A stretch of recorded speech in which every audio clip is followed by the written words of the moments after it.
Genesis 3.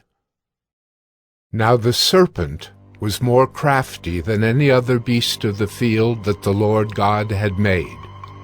He said to the woman, "Did God actually say, 'You shall not eat of any tree in the garden'?"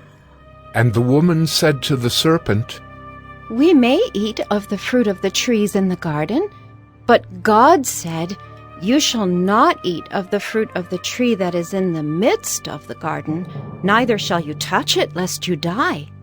But the serpent said to the woman, "You will not surely die, for God knows that when you eat of it, your eyes will be opened, and you will be like God, knowing good and evil."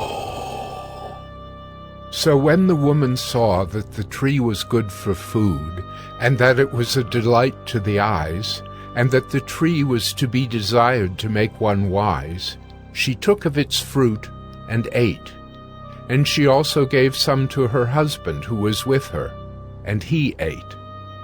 Then the eyes of both were opened, and they knew that they were naked. And they sewed fig leaves together, and made themselves loincloths. And they heard the sound of the Lord God walking in the garden in the cool of the day. And the man and his wife hid themselves from the presence of the Lord God among the trees of the garden. But the Lord God called to the man and said to him, "Where are you?"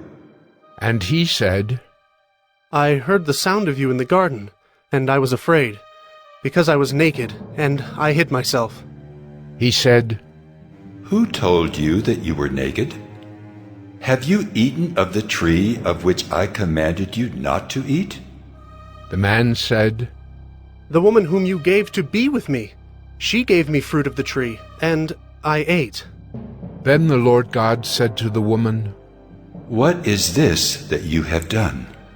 The woman said, "The serpent deceived me, and I ate." The Lord God said to the serpent, "Because you have done this, cursed are you above all livestock, and above all beasts of the field. On your belly you shall go, and dust you shall eat all the days of your life. I will put enmity between you and the woman, and between your offspring and her offspring. He shall bruise your head, and you shall bruise his heel." To the woman he said, "I will surely multiply your pain in childbearing. In pain you shall bring forth children. Your desire shall be for your husband, and he shall rule over you." And to Adam he said, "Because you have listened to the voice of your wife, and have eaten of the tree of which I commanded you, you shall not eat of it. Cursed is the ground because of you. In pain you shall eat of it all the days of your life. Thorns and thistles it shall bring forth for you, and you shall eat the plants of the field. By the sweat of your face you shall eat bread, till you return to the ground, for out of it you were taken. For you are dust, and to dust you shall return." The man called his wife's name Eve, because she was the mother of all living.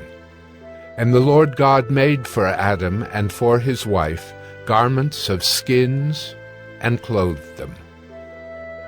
Then the Lord God said, "Behold, the man has become like one of us in knowing good and evil. Now, lest he reach out his hand and take also of the tree of life and eat, and live forever."